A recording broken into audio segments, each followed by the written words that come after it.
Good morning from Israel. 2026 May 3. രാഷ്ട്രം ഒരുങ്ങുന്നു. ഈ ആഴ്ച പുനരാരംഭിക്കാനിരിക്കുന്ന ഇസ്ലാമിക വിപ്ലവ ഭരണകൂടമായി തുറന്ന യുദ്ധത്തിന് ഇസ്രായേൽ തയ്യാറെടുക്കുന്നു. സൈനിക ഓപ്പറേഷനുകളെക്കുറിച്ച് പ്രസിഡന്റ് ട്രംപിന് വിശദീകരണം നൽകി കഴിഞ്ഞിരിക്കുന്നു. ഇറാന്റെ നിർദ്ദേശം ഞാൻ ഉടനെ അവലോകനം ചെയ്യും. പക്ഷേ കഴിഞ്ഞ 47 വർഷമായി അവർ മനുഷ്യരാശിക്കും ലോകത്തിനും ചെയ്തതിന് അവർ ഇപ്പോഴും ഉയർന്ന വില നൽകിയിട്ടില്ലാത്തതിനാൽ അത് സ്വീകാര്യമാണെന്ന് എനിക്ക് സങ്കല്പിക്കാൻ പോലും കഴിയുകയില്ല എന്നാണ് പ്രസിഡന്റ് ട്രംപ് വിശദീകരണം നൽകിയിരിക്കുന്നത്. ഇസ്രായേൽ ഉടൻ തന്നെ വീണ്ടും നടപടിയെടുക്കേണ്ടി വരുമെന്ന് പ്രതിരോധ മന്ത്രി കാറ്റ്സ് മുന്നറിയിപ്പ് നൽകി. US-ഇറാൻ ചർച്ചകൾ വെടിനിർത്തൽ ഉണ്ടായിരുന്നിട്ടും ലെബനിലെ പോരാട്ടം, ഹമാസ് നിരായുധീകരിക്കാൻ വിസമ്മതിച്ച ഗസയിലെ സ്ഥിതി എന്നിവ ചർച്ച ചെയ്യാൻ ഇസ്രായേലിന്റെ സുരക്ഷാ മന്ത്രിസഭ ഇന്ന് 17 മണിക്ക് യോഗം ചേരുന്നതായിരിക്കും. എല്ലാ മേഖലകളിലും മന്ത്രിമാർക്ക് സുരക്ഷാ വിശദീകരണങ്ങൾ ലഭിക്കും. ഇതേസമയം ഇസ്രായേൽ ഉടനടി പോരാട്ടം പുനരാരംഭിക്കാൻ തയ്യാറെടുക്കുന്നു.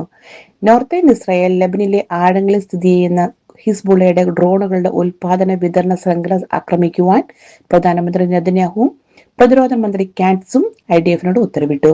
ഷബാത്തിന്റെ ഭൂരിഭാഗവും ഇസ്രായേൽ സൈറണുകൾ മുഴങ്ങി. ലെബനിൽ നിന്ന് വിക്ഷേപിച്ച റോക്കറ്റുകളും നിരവധി ഡ്രോണുകളും IDF തടഞ്ഞു. ഫ്രീഡം ഫ്ലോട്ടില ഗസ ഫ്ലോട്ടിലയിൽ നിന്ന് കസ്റ്റഡിയിലെടുത്ത 2 ആക്ടിവിസ്റ്റുകളെ ഇസ്രായേൽ എത്തി ചോദ്യം ചെയ്യലിനായി മാറ്റിയതായി വിദേശകാര്യ മന്ത്രാലയം അറിയിക്കുകയുണ്ടായി. ജിഹാദ് സംഘടനകളുമായും ബന്ധമുള്ള സെയ്ഫ് അബു കാഷ്കും നിയമവിരുദ്ധ പ്രവർത്തനത്തിന് ടിയാഗോ അവിലിയുമാണ് രണ്ടുപേരും.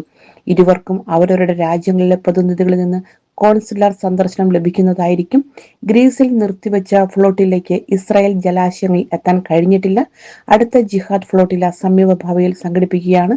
നിലവിൽ കനത്ത റിക്രൂട്ട്മെന്റ് തുടരുന്നു. അമേരിക്കയ്ക്ക് ഇറാൻ നൽകുന്ന വാഗ്ദാനത്തിന്റെ വിശദാംശങ്ങൾ, ആക്രമണത്തിന് എതിരെ ഉറപ്പ്, ഇറാൻ ചുറ്റുപാടുകളിൽ നിന്ന് US സൈന്യത്തെ പിൻവലിക്കൽ, മരവിച്ച സ്വത്തുക്കൾ വിട്ടയക്കുക, നഷ്ടപരിഹാരം കൂടെ ഉപരോധങ്ങൾ പിൻവലിക്കുക, ലെബനൻ ഉൾപ്പെടെ എല്ലായിടത്തും സമാധാനം, പുതിയ ഹോർമോസ് സംവിധാനം, നാവിക ഉപരോധം അവസാനിപ്പിക്കുക.